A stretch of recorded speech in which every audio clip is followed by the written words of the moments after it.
Hello, I believe we're live. Hello, hello, hello. And hello to Lisa, Lala, all of the above.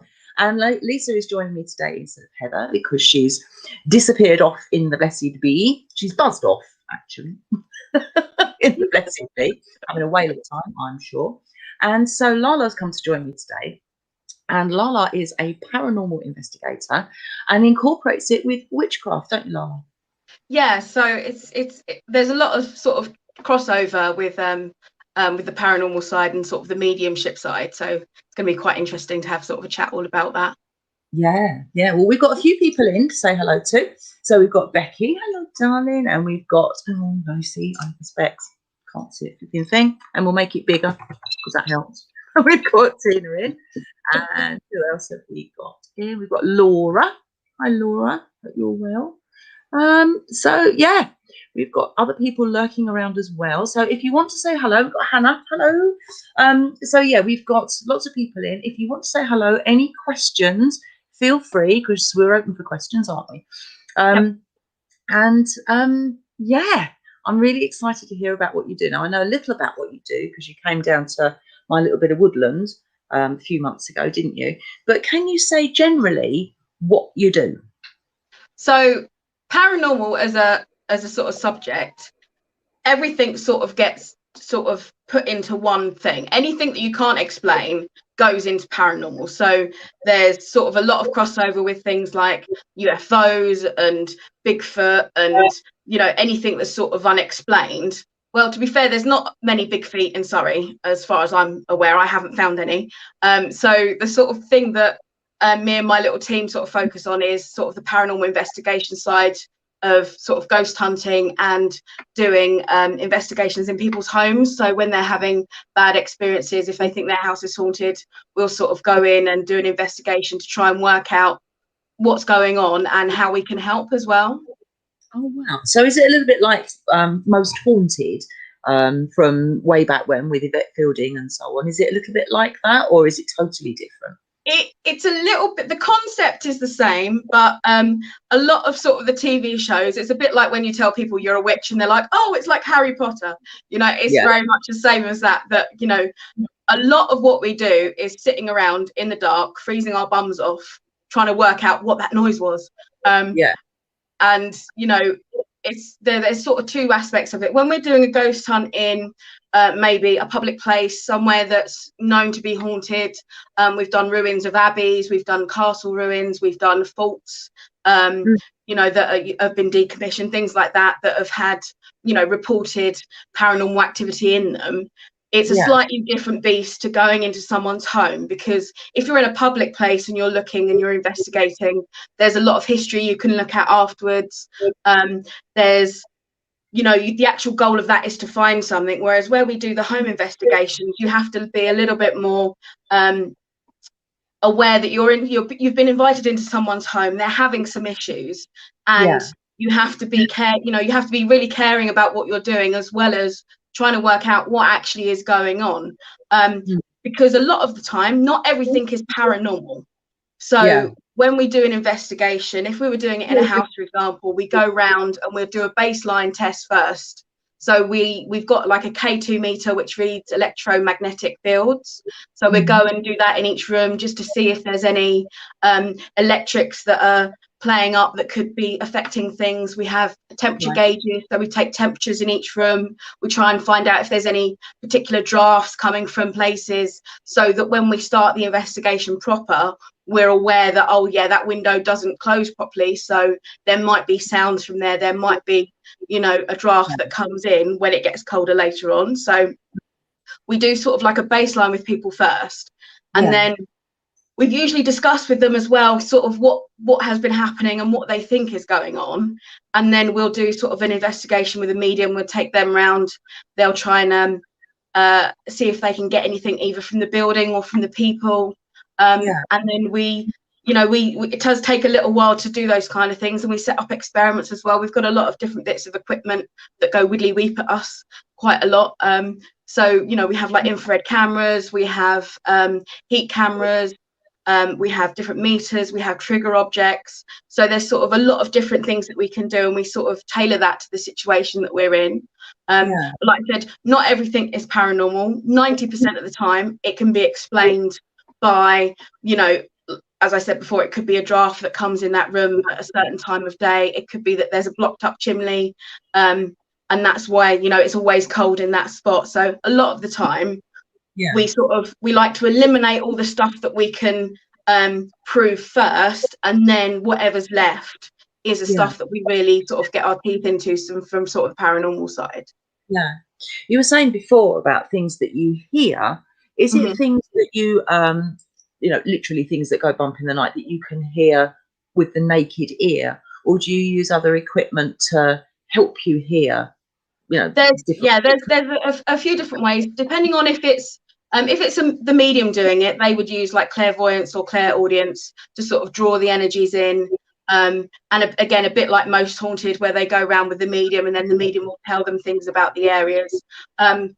Sometimes we do get physical hearing, where you hear someone say, you know, we've had it where, you know, someone's groaned at us when we're sat in a room and there's nobody else in there, and we've caught that on video, or we've caught it on the voice recorders as well. So, and other times you just get, you know, very intense feelings in certain areas, especially if you are giving the energy out like a battery. You're putting this energy out there to try and get back, you know, the sense of what's really going on, and if there is sort of a ghost there or a spirit there that you can sort of communicate with.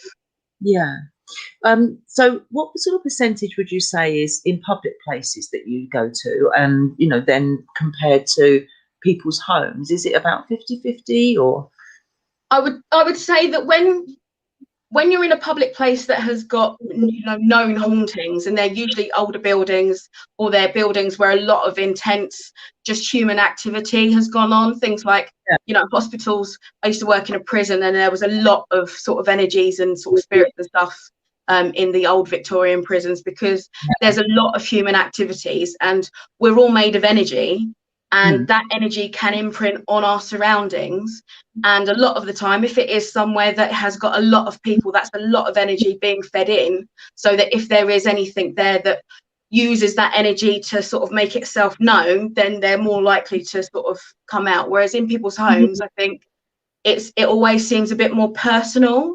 So it's usually, you know, someone who's lived in the building or lived nearby or connected with the person who actually lives there now, and they're sort of drawn into the energy that's there sort of presently. So like I said, it's sort of two sides of the same coin. We use the same equipment, we use the same sort of processes, but the feel is completely different.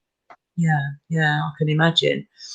So if you were to go to somebody's home and they suspected that they had ghost or spirit activity, and I know earlier you mentioned that there's quite a big difference between the two, perhaps you could touch on that in a minute, but if you were to, you know, literally find that every single aspect of what they believe to be ghost or paranormal activity was explainable, are they disappointed? Yes, and it's very hard, because again, we do sort of sit down with them first and take them through the process, and we do say to them, not everything is paranormal, and we will tell you the truth. And sometimes people are relieved, because some experiences can be quite frightening if they don't know what they are, and once you can explain what it is, then that actually puts them at ease. I mean, like I said, we've told one woman that she needs to go to her landlord about her electrics, because our meters were just going off by this plug, and it was actually dangerous because it was live in the wall. So things like that and that energy, you know, that excess electricity can actually and she said she had a lot of activity and things happening in there, so that could have literally just been the faulty electrics.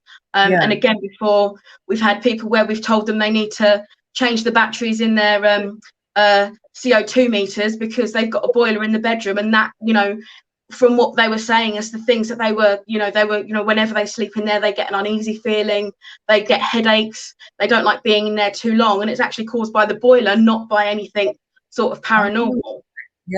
So things, and again, we like to explain those things away before we sort of move on to the paranormal. But then we've been in, you know, similar places where they've had a bit of both, where something else, you know, and again, sometimes it's the actual person themselves that is they're like they're drawing the negative in. We all know, you know, from your discussions and stuff before about intent, and people who think, oh, every noise is a ghost. Well, actually, then sometimes they're actually manifesting it themselves because they've got a lot of energy, or they're very unsettled in their aura, in their energies themselves. So they actually, it's self-perpetuating, that, you know, they hear a noise, they think it's a ghost, it scares them, and then they actually start to create more and more sort of negative energies around them. So, you know, we've come across that as well. Yeah, it is fascinating. And we do have to say to people, we will tell you what we find, and if we don't think it's paranormal, we'll tell you we don't think it's paranormal. But on the flip side of that, we have come across, you know, spirits that have been sort of trapped in houses. We've come across energies of we've had ley lines that we've sort of had to divert, because again, it's just bringing all these different spirits and energies running through their houses. And, you know, there is a lot to it. It's very difficult to give examples without sort of being in the situation, because a lot of these investigations take 4, 5, 6 hours for us to actually work out what's going on, how we can sort of help. And then if we find a spirit that's there and the person's quite happy, and now they know what it is, we leave them there. If they want to be left there, we'll leave them there. Because as we were saying before, there's a difference between ghosts and spirits. A ghost is what we would class as an energy, so it's like a recording. You hear a lot of ghost stories about, you know, headless horsemen that ride down the same road at the same time on a specific night on a specific year. You hear this, you know, a ghost of a child is seen falling down the stairs every, you know, last Thursday in June, or, you know, something like that. That I would call a ghost, because it's just a recording of an energy, a situation that happened, and there's no interaction with it. It just plays on repeat. And sometimes that play on repeat is every day. Sometimes it's once a month. Sometimes it's when there's been a lot of people in the house and the energy is built up to a level that, you know, actually, if you think of like your phone charger, that if there's been enough energy and enough turmoil or even arguments going on, that energy can actually fill up the battery of the ghost, and then it just plays until the energy is drained out. So things like that can sort of have an effect. So we always ask people as well to sort of note, is there anything going on at home? Does it always seem to happen when you're sad? Does it always seem to happen after you've had an argument with your other half? Things like that really be telling about what kind of paranormal thing we're dealing with. Whereas a spirit has got a personality, and you can actually communicate with it.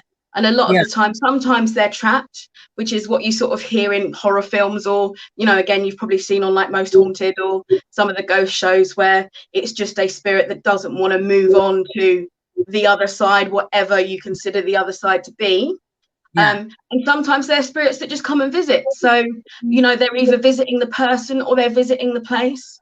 And once there's a bit of energy going on, they just pop in to say hello, and they end up scaring someone when literally all they're doing is just being a bit nosy.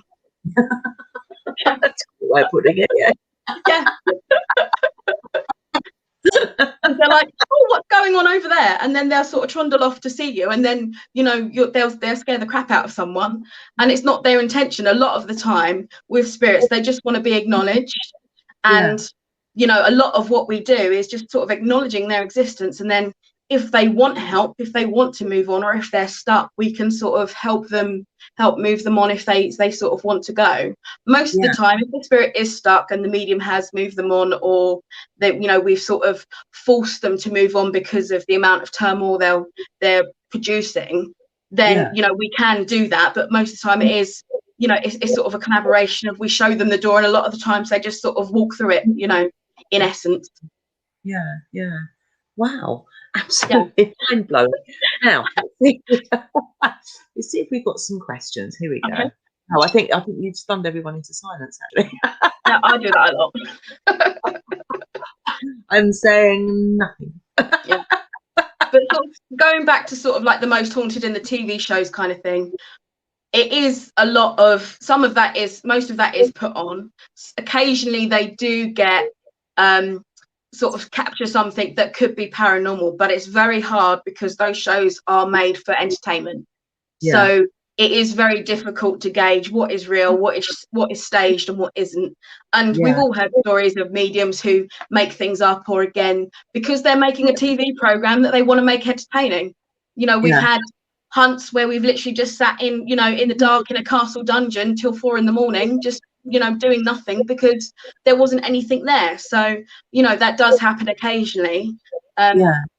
So it is hit and miss. It really is hit and miss. You have to be sort of quite dedicated to give up your Saturday night for, you know, 8 hours sometimes, if you're just sitting somewhere cold, trying to, you know, wait for something or make something happen. So wow. So Becky's asked a question, and she says, what's been your most interesting investigation so far? Oh, been quite a few. I think probably one of the ones I went on organised by someone else at Bodmin Prison was really good. There was a lot of activity there. I got pushed into a corner, which was quite amusing, in the dark, and I was giggling because this spirit was just making me feel all flirty, which was really weird. And apparently we were all in the, and again, a lot of this is done in, you don't have to do paranormal investigations at night time. You can do them during the daytime. It's kind of more fun at night. And you're more likely to get scared yourself or scare someone if it's at night time. So a lot of the sort of the paid ones, or the ones that are arranged by bigger groups, they do them sort of at night time just for the atmosphere. But we were in a cell, and there was 5 of us, and we were in the middle of this cell, and I just started giggling, and I just felt myself sort of rocking. And then when they turned the lights on, I was 2 meters behind everybody else in the corner of the cell. And the guy said to me, look at the wall next to you. And there was the name Taffy. And he said, yeah, he likes, no offense, but he likes the bigger girls. So all the bigger girls apparently end up in that corner giggling, because whenever they do anything in this cell, he likes us, which, you know, can't blame him really. So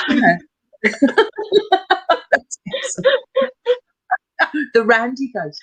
yeah. And again, it is when you get a spirit that, you know, not all of it is horror movies, not all of it is scary, and some of it can be quite funny, and some of them do, like, they have personalities, like just like anybody does. And when it comes to spirit, a lot of the spirits that become ghosts in life, they had a lot of energy, whether it was negative or positive. You know, you just sometimes meet people who are just, they've got a presence. Those are the people who are more likely to cling on to life and cling on to sort of this side. And those are the people that, you know, have the personality, even if it's whether they're sort of a bit more negative, or, you know, or someone who is quite a strict person. You get a lot of sort of hauntings around schools with the school moms or nuns, you know, because they've been very strict and very measured in their lives, and they're very sure of themselves on like the human plane. So when they become spirit, they're just the same. Wow, that's cool. So that was your favorite then, by Taffy. Taffy. Hannah makes a great comment. She says, when you've got a baseline, sometimes tomato is just a tomato. I couldn't agree more. Absolutely. That's how it goes. We've got Tina. She's saying it's like on a loop. So that's referring back to the thing that you were saying before about the ghost, the sort of ghost over and over and over again. I had very, very long story, but to like paraphrase it, I had a ghost in the flat that I lived in, which was above a hairdresser's, and that was like that. It was a loop, and it was every day. And it was at 2:10 in the morning every day. And you'd hear stomping up this, because I lived above a hairdresser's. To access the flat, you had to come up some wooden stairs at the back of the parade of shops, and then you'd hear clonk, clonk, clonk, clonk, clonk, somebody coming up the stairs, and then you'd hear them walking, and then you'd hear a knock at the door, and then there'd be nothing. And the cats used to go mad at that time as well. But what was really interesting was that after I'd been there about a year, we had a new staircase put in, because it wasn't safe, because it was old and it was wooden. So we had a metal staircase put in, which had that sort of clang, clang, clang when you walked it, because it was metal. But 2:10 every morning, you still heard thud, thud, thud on the wooden staircase.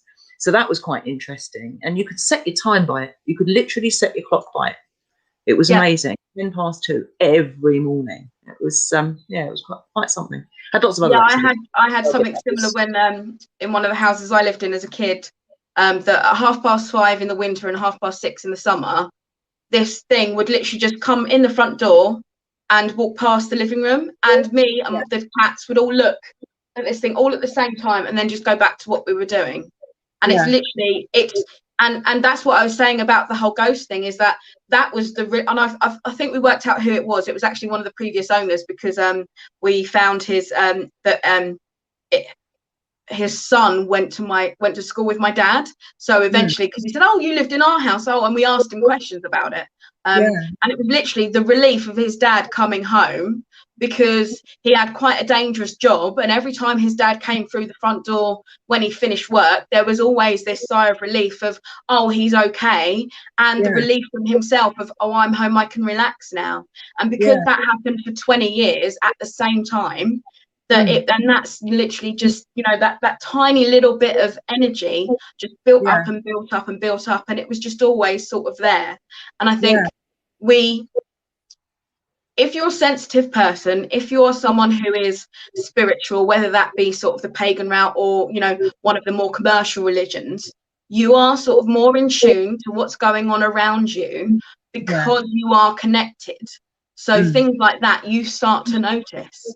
Whereas most people would just ignore it. If your cat, who would really, unless you took note of when your cat turns and looks at a door at the same time every single day, unless you're actually observing that and realizing that, that's when things start to sort of happen.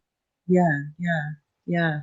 So let's see if there's any more questions. But the question that I was going to ask you while I'm looking was to ask you how you got into it. Oh God, that's a long story. So when I was a kid, my grandmother was always a little bit psychic-y, even though she was quite religious. So she would never consider it witchcraft or, anything that's outside of the church. However, she would always have to have salt on Halloween. There was always certain things, rituals that she would do in the confines of sort of her religion. And she used to have a lot of predicting dreams, and she would phone us up and say, "Oh, make sure your brother doesn't hurt himself, or make sure the kids are okay. Just be careful if you're driving along this," things like that. And I sort of had a few things when I was a kid where we had ghosts in our house. I'd see a ghost of a cat in one of our houses that was a previous cat. And my dad, who is actually like one of our strongest mediums in our team now, he sort of poo-pooed it a little bit when I was younger, because it wasn't really the focus of his life. So he was, "Oh, that's just mum. Oh, you're just being silly." Actually, when he saw this ghost cat when I was like 6 or 7, it scared the crap out of him. So it's always sort of been in the family. But I think with anything that's sort of like paranormal, or people who see spirits, everybody has the ability to do it. Some people, it's a bit like singing or drawing or sport. Some people have a natural talent, and other people can do it if they work hard enough. And I think that's what a lot of people don't understand, that if you do think there's something in your house, communicate with it, open a line of communication, acknowledge it. And when you start doing that, when you start, if you are afraid of something, if you start not necessarily challenging it, but speaking to it, talking to it, telling it to go away, half the time that works, because the spirit themselves, they don't want to scare you. They are literally just trying to get your attention. Yeah. So I've got a question here. This is from Tina. And she says, "Can a ghost remain in the house they died and bring down the person still there without their knowing?" Now, can a ghost remain in the house they died in and bring down I'm not quite sure what you mean by bring down. Can you clarify, Tina? Clarify, Tina, and I'll answer your first half while you clarify. So a ghost, like I said, if it's a ghost which is sort of like through the recording, that there's no intent there, it just kind of happens. If it's sort of what I would call a spirit, something that's got a personality, they don't have to remain in their house.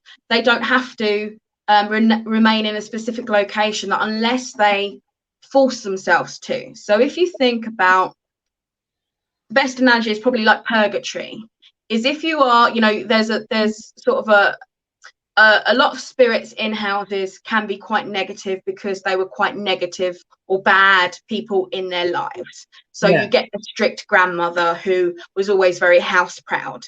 She's more likely to stay in her house because that was the focus of her energy. Whereas someone who was maybe abusive to a partner or to a child, they might move houses with them, with that child, because the focus is actually the relationship they had when they were alive. So it's not necessarily that they have to remain like in the house that they lived or even the place that they died. You know, a lot of people say, oh, you know, graveyards are really, really haunted. Well, actually, most of them aren't. A lot of graveyards aren't haunted because people don't really interact in graveyards. You don't live in, you know, it's only a place where your body is stored later on. So, you know, there's actually very little activity in a graveyard compared to, you know, a block of flats in a housing estate. You know, so because of just the amount of activity and energy that sort of comes around that. Or hospitals, for example. Exactly. There, because that's physically where people have died, but they haven't died. They don't go to the graveyard to die and just drop in a hole. Exactly. It takes a week or two to get in.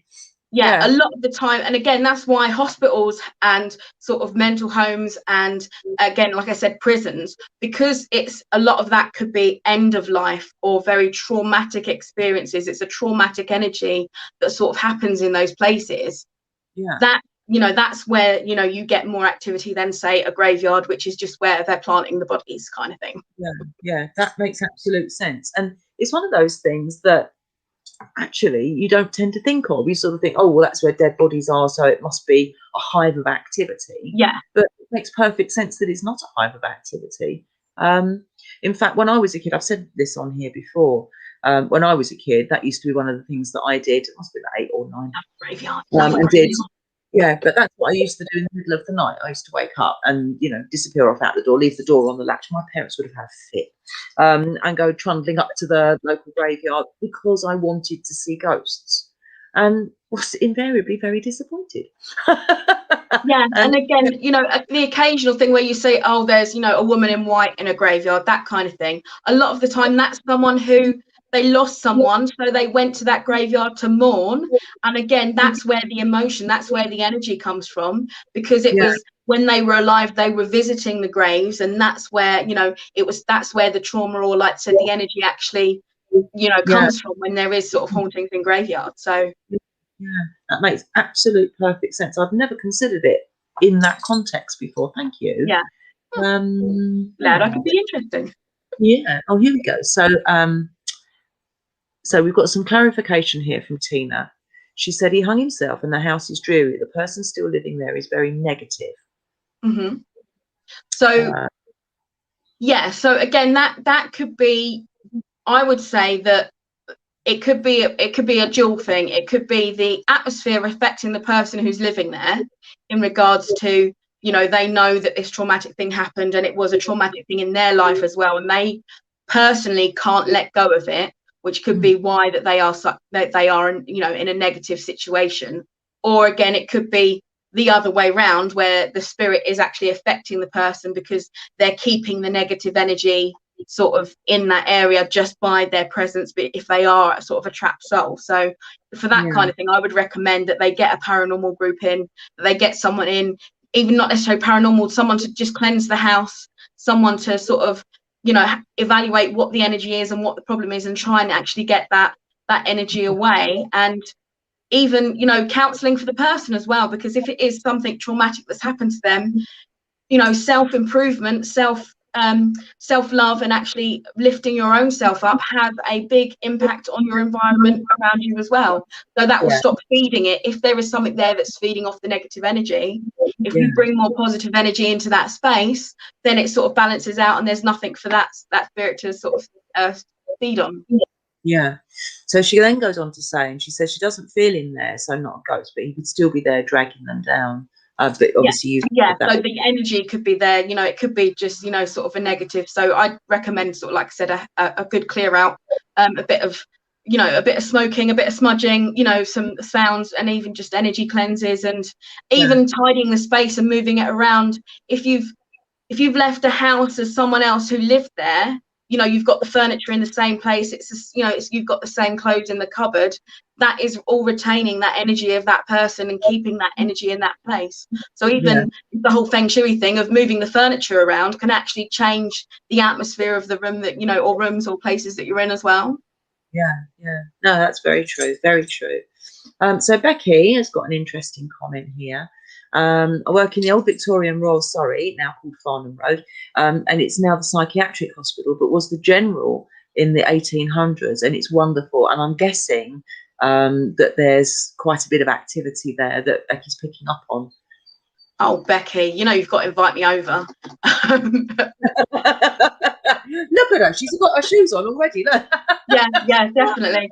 And again, it's another aspect of it, that because it's an old, you know, it's Victorian, so a lot of the buildings were built, especially those kind of commercial big buildings, were built of stone, which holds vibrations better than brick or than wood. So again, you know, they put, you know, crystals in radio cathodes, you know, when they used to build the first radios, because crystals vibrate at a certain level, and that produces the energy, which, you know, helps. I'm not 100% on technology, but that's how the energy works. They had crystal cathodes in there, and it's the same with just big stones, that they can be sort of, you know, sponges for energy. And that's why you do get a lot of, you know, spirit or ghost sightings around big buildings that have got either big stone foundations or, you know, are built of sort of stone. You know, you do get a lot of activity. And like I said, when I worked in the prison, there was a lot of stuff that would go on sort of in the Victorian prison, where I'd come in at 5 o'clock in the morning, I'd be the first person to open the door, and there'd be a plate spinning in the middle of the floor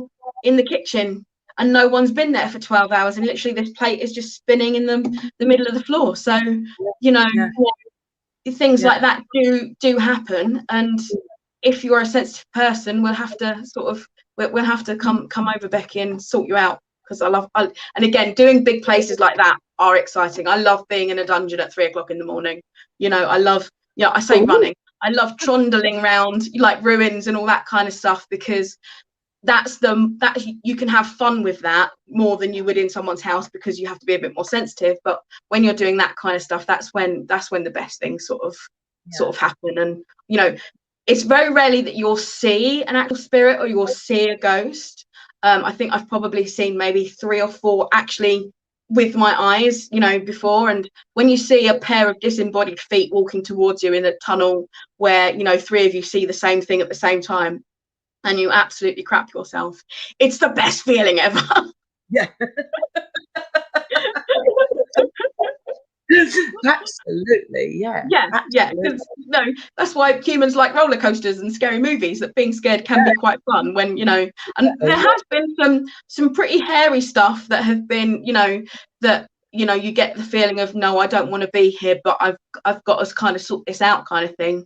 We've been in places where there's been some really sort of nasty things happen that, you know, they do affect you, and you do think, actually, no, this is not enjoyable. But because you're in the middle of the experience, and, you know, you do try and, you know, you are trying to help people, there's sometimes that you just have to move through the fear. And to be fair, I don't run away, because I'm not really built for cardio, so I have to sort of stay and face these kind of things. I wonder if you can answer a question for me. So yeah, a few years ago, I was on a witchy retreat, and I'd like you to talk a bit more about witchcraft in combination with this in a minute. But I was on a witchy retreat, and there were 16 of us. 15 of us were sitting around the fire in the evening, having had our evening meal. And this was a big old building that was built around about the turn of the 20th century. And 15 out of 16 of us were sitting in the garden, and one had gone to bed because she wasn't feeling all that well. And as we were sitting there, as I say, we'd had our evening meal and we'd washed up, but we hadn't dried up. So we had the whole plate Jenga thing going on the draining board, you know, and there were, you know, obviously there were 16 of us. So that was, you know, a lot of plates, big old saucepans, pots, pans, and all the rest of it. So while we were sitting in the garden, and it was a nice warm evening like today, around the fire, we all literally jumped out of our skins, because from the kitchen we heard this almighty great crash, and it's like, right, that Jenga's just gone. because it really was, you know, plates on swords and whatever. And it was this almighty crash, like the whole lot had just come tumbling down. So we all jumped to our feet at the same time. And like, oh God, went into the kitchen and not a single thing had moved. Not a single thing. And it was just so bizarre, because we all just stopped in our tracks expecting to see this huge pile of broken crockery and pots and pans and cutlery and stuff all over this stone floor. And yet there it was, still balanced precariously on the draining board. But the whole lot sounded like it had fallen down. And from there, we sort of had this massive energy that created itself in a doorway, which was really interesting. And actually, we communicated with it with the pendulum. And it was fascinating. We were doing that for about an hour and a half. And it was, you know, very sort of quick, snappy answers. But the pendulum reacted. I do quite a lot of pendulum stuff, but the pendulum reacted in a way that I've never seen a pendulum move before.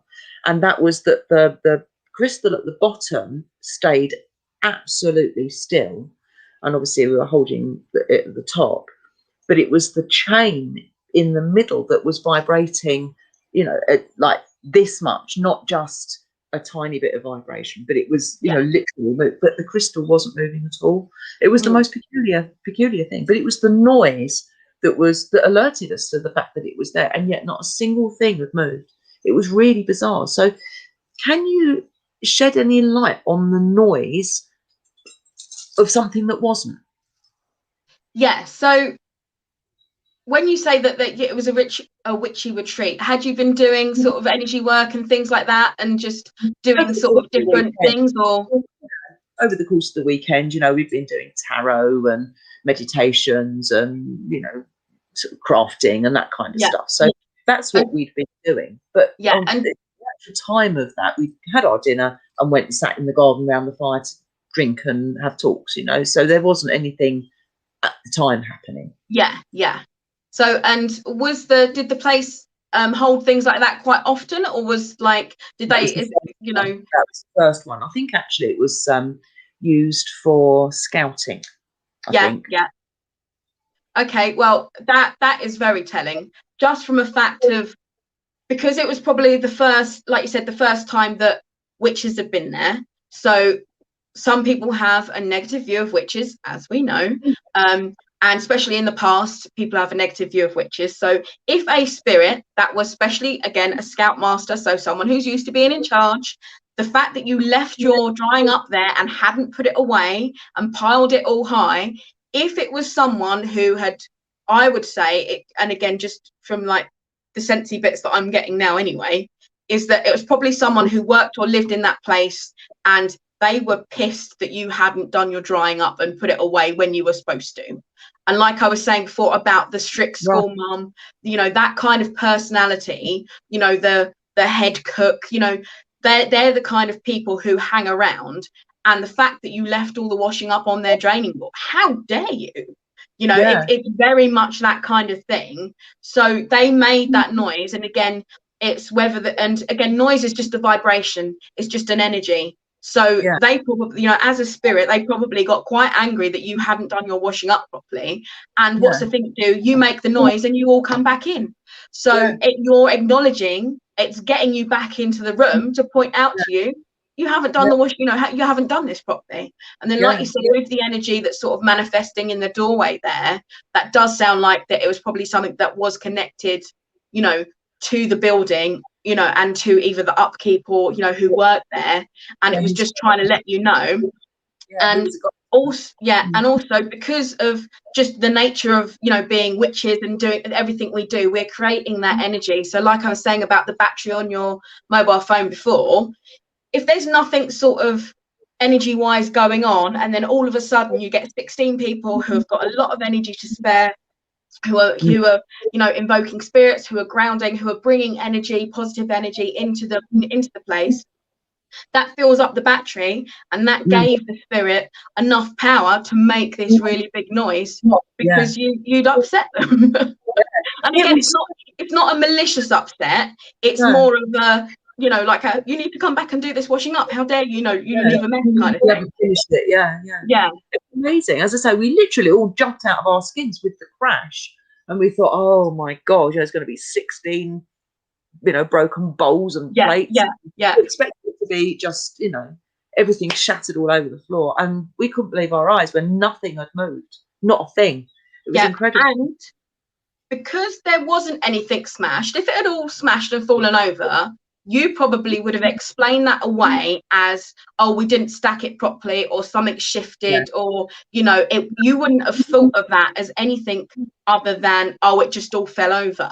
Whereas because it wasn't falling over, that actually made you acknowledge the presence that was there and then start communicating with it. Very true. Yeah. It was just, we were blown away, absolutely blown away. It was amazing. It really was. So yeah. And that's the thing. I'm quite a sciencey person. I love, like I said, I like to explain what it is first. I'm all into quantum theory, and if there is a reason to explain it naturally first, then that's what we stick with. But when you have experiences like that you can't explain, that there is no other rational explanation for it, and then you do start to feel like, well, maybe this is paranormal. That's when those kind of experiences are the ones where a skeptic could come up to you and say, I don't believe you. And you'll be like, well, I know what I saw, I know what I felt. And unfortunately, you're not going to change my mind that was anything other than, that, or an earthquake, or, the time rewound itself and piled all the plates back up. What is more, exciting out of those options in regards to, the what actually happened with the results that you had, and then having the spirit there to communicate with you afterwards. It is just like I said, a lot of it is they just want you to know that they're there. Yeah, it was fascinating. It really was. So, yeah. Well, thank you for explaining that, because I've often wondered about that. It was about 6 years ago, I think. And 6 years, it's like, but how? How did noise happen, and why? And by saying, like you say, if they'd literally pushed it all, because to be honest with you, you'd have taken anything and the whole lot would have gone, because it's like Jenga. It would have been explained away, and we'd have swept up and wouldn't have thought anything about it. But the fact that nothing had moved, not even a millimetre, was like, well, obviously that wasn't what that was. So yeah, it really is just, brilliant. Thank you. So what have we got here? Hannah says she sees spirit all the time, and obviously that can be classed as a good thing or a bad thing, depending on what your take on that is, I suppose. Yeah. And it depends on the person. It depends on how they feel about it themselves. And it depends on how it affects them. Like I said, if you are a very deeply spiritual person, or you have experienced quite a lot, it becomes your normal. So, I do hear stuff quite a lot. I do get poked by things. I have been scratched randomly when there's nothing been to scratch me. I've had things where I've walked past someone in the supermarket and I know they were going to die the next day. Random things like that in isolation can be quite, oh, that's not right. But when you sort of are in tune with things, it becomes the new normal. And most people that I've spoken to, even people who are very skeptical, have had something that they can't explain. And, like I said, not everything is paranormal, but it is a case of, when we do investigations, it's picking those things apart. It's like I like the questions I asked you. Was it the first time there's been witches there? Was there a lot of energy build up? That kind of thing gives you an idea of what could be going on. So yeah, definitely. Wow. So what was your first piece of ghost hunting equipment that you got? Again, pendulums are great because you can make a pendulum out of anything. I think that's sort of the first thing that I brought myself. But the K2 meters, which is literally, I don't know if you've seen them again on like most Haunted, they look like one of those Star Trek Wiggly Weep machines, and they've just got some lights on, and they help. The lights go up and down with the electric fields. They're really good because a bit like a pendulum, you can get an effect and you can get answers to yes/no questions. You can use that not only to sort of give a baseline for the environment, but especially if you're in the middle of some woods somewhere where there is no electrical activity going on, and you're getting spirit again, because it's energy, light is energy, the electrics in there are energy. They can use the batteries to give you an, you know, take energy from the batteries to give you an answer, but also there's the lights that flash on and off. And we've had some really good, I know it sounds silly, conversations with, you know, the pieces of equipment like that, because, you know, that you can get a yes no answer, or you can see the strength of the answer as well. So when you ask the question and it is really correct, it goes straight up to red and it will stay there for maybe a second or two, and then it will come down again. Whereas if you ask a question that they might not be sure of, it might only go up a light or two. So you can sort of gauge an understanding of sort of how strongly their opinion is on that thing as well. But there's a lot of sort of things you can do without any equipment. Human pendulum is always a really, really interesting one if you've got sort of a group of people where you have everybody stands in a circle, and then you pick a victim who stands in the middle, and you have one person standing in front and one behind, and you tell the person to sort of relax and, you know, calm themselves for a minute or two and ground themselves. And then you ask them, like you would a pendulum, ask them for a positive answer or a yes, and they sort of, you know, move forward, or, you know, or they might shift backwards, or they might stand stock still. You know, there's an effect on them. And then you ask them for the opposite, for a negative or a no, and they'll, you know, they might go side to side a little bit, and then you use that and start asking questions and use the energy of the person to actually, so, you know, you don't need equipment. It's really interesting. Next time we go down your woods, we'll definitely do a bit of that, because that's always fun, especially if you're doing it with the person who's connected to the place as well. So we do that in like some of the house ones as well, you know, in the garden with the kids or whatever, sometimes, just to see what sort of what's connected with them and stuff. So that's always a good one. But the one I really like at the moment is a new one we've got, which is a thermal imaging camera. So it actually you know, like the Predator, you know, where it's all different colors and they can see heat is red and, you know, cold is blue. We've got one of those now, which, you know, we can take sort of snapshots with, which is quite interesting. So if you do get a cold spot, because that happens a lot, because again, temperature is an easy gauge for spirit to manipulate. And again, you know, like when you walk somewhere and you think you get shivers because someone's walked over your grave, you know, that kind of thing, that is a really common sort of effect of having spirits around, is temperature changes that you can't explain by anything else, especially if it's in one sort of very localized area. Wow. The human pendulum thing sounds absolutely fascinating. Although, we'll get on that. Would that not be influenced by the person that is being the pendulum, though? Would you not? It can be, but most of the time, the person who's doing it, and I've been in the centre a few times as well, it's one of those things, you know, when you're a bit drunk and you're a bit stumbling, a bit wobbly, and although you think you're going straight, you might not be quite going quite straight. It's that kind of, or when you go to pick something off the floor if you're drunk and you sort of tip over a little bit too much because your centre of balance is out. That kind of, it's that sort of kind of feeling. So yes, but again, it's the same with if you're using a hand pendulum. If the person who's actually using the pendulum is affecting it as well, you know, you have to sort of trust in your team and trust with the people that you're there. And it's interesting if you're doing sort of a larger place and you've split into two groups and you get each group to do the pendulum and they get the same answers at the end. That's when you can start sort of corroborating things like that, is when you actually do test, not only investigate what you're finding, but then retest it to see if you get the same results in the same areas at the same time, kind of thing. And that's quite an important thing for your own peace of mind, really, isn't it, to make sure that you are on the right tangent and so on. Absolutely. And again, we've been places where people have played up, and you can tell if you've been doing it long enough, especially with the mediums and stuff, they can tell when someone is basically pissing about. And what you would do is you'd remove them from what you're doing and you'd get someone else to do it, and you'd see if the energy changes, or, you know, what you're doing changes. And it's the same with things like Ouija boards. I personally don't like Ouija boards, only from the point of I'm dyslexic, so I can't spell anyway. The majority of the human race throughout history has been illiterate. It's only in the past 50, 60 years that education for normal people has got to a level where everybody could read and write consistently and in a way that, you know, that could be communicated.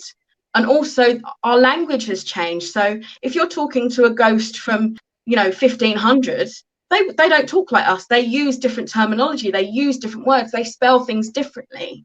So using a Ouija board and expecting them to spell everything out correctly is for me, it's putting too much pressure on the spirit, because Are you frozen? You know, you've either got to have something through, or you have to have a spirit that sat there for the last 300 years and done English lessons, you know. So from my point of view, it's true, and people don't think about that. They see, and Ouija board was a toy invented in the sort of the 30s anyway, and it only got popular because of the film The Omen. So it's like, oh, Ouija board's bringing spirits in. It's the same with anything in regards to the paranormal. You get in what you put out. So if you call in negative spirits, you're going to have a negative experience. If you call in spirits that are there because they want to communicate, even if they weren't a nice person, you will get a better connection and a better, you know, result from what you're doing. And whether that's on the Ouija board, whether it's just through mediumship, whether it's through pendulum, you know, the way I always explain it to people is if you're walking in a town centre and there's someone there and they are shouting at the top of their lungs, come on then, come and talk to me, I'll have an argument with you, blah, blah, everybody's going to avoid them. Yeah. And the only people that are going to connect with them are people who are just as aggressive, just as annoyed. They're the only people who are actually going to be drawn into that energy. Whereas if you are in the middle of a town centre and someone gently taps you on the shoulder and says, excuse me, could you help me, blah, blah, blah, you're more likely to engage with them and have a conversation than you are if someone, you know, is shouting in your face. And it's exactly the same with the paranormal. A lot of it is courtesy as well, because most of the spirits that we deal with did used to be human. Some of them aren't. That's a different story. But most of them have been human on this plane, and they understand about politeness. They understand about being rude. And what, like I said, what you put in, if you go in expecting to be terrified and expecting to have the worst experience of your life, that energy is going to draw those negative things in. So it's a case of when we start anything, we try and be as neutral as possible. And if we get something a bit negative in, we, as mediums, we control that, and we can gauge how much energy we want to give that person, or how much energy we want to give that spirit, so that we can have that, start that dialogue with them. But a lot of the time, especially like some of the ghost adventure shows and all that kind of stuff, where they're screaming and shouting and they're saying, oh, this is evil, this is a demon. Oh, it's a load of bollocks. You know, that kind of thing. It's about labels. You're already labeling something as bad, so you're gonna get that negativity back. Yeah. But like you said earlier, you know, that's TV viewing, isn't it? Oh yeah, absolutely. They do it for the entertainment value.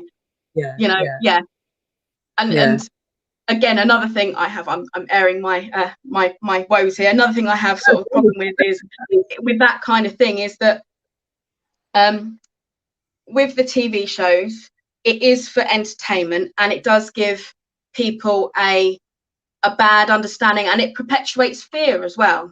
Like I said, there's only been maybe 2 or 3 times I've actually been like scared of what's been going on, and 2 of those times it actually turned out to be something that was normal, not paranormal, you know. And it's just that you end up scaring yourself more than anything else. So it is, you know, I do take the TV shows and stuff with a pinch of salt. And I suppose it's like the reality of everything, you know. Cooking shows, you never cook like that at home, you know. It's the same thing. If it's for entertainment value, then they're gonna sort of, you know, antagonize things a little bit more. So sorry. No, sorry. No, I was just going to say, do you have a sort of a stock in trade opener to try and talk to spirit, you know? Because obviously you sort of see, is anybody there? Which is a bit cheesy, to say the least. And it is, and from our point of view, like I said, when we do it like a home hunt, it's easier to sort of explain that, because you can imagine it happening in your own home. We sort of draw a floor plan, we do our baselines, and then the medium who's running it that day, whoever it is, will come in afterwards, and they will try and connect with spirit however they do. Different mediums work in different ways, but a lot of the time they will sort of try and start connecting. They'll open up. And this is where the witchcraft aspect comes in. A lot of the things we do are transferable. So as a group, we always ground first. We, outside, completely away from the, I mean, we've stopped on a grass verge and had outside a supermarket and have loads of people looking at us because there's 6 of us holding hands in a circle because we're around the corner from the place that we're going. And we will literally, you calm your breathing, you try and connect with the other people that you're there. You draw energy up through the earth, you get that energy flowing through yourself, and then you get it flowing through the whole circle, just to ground yourselves, just to give you a bit more energy and connect you with like the team that we use.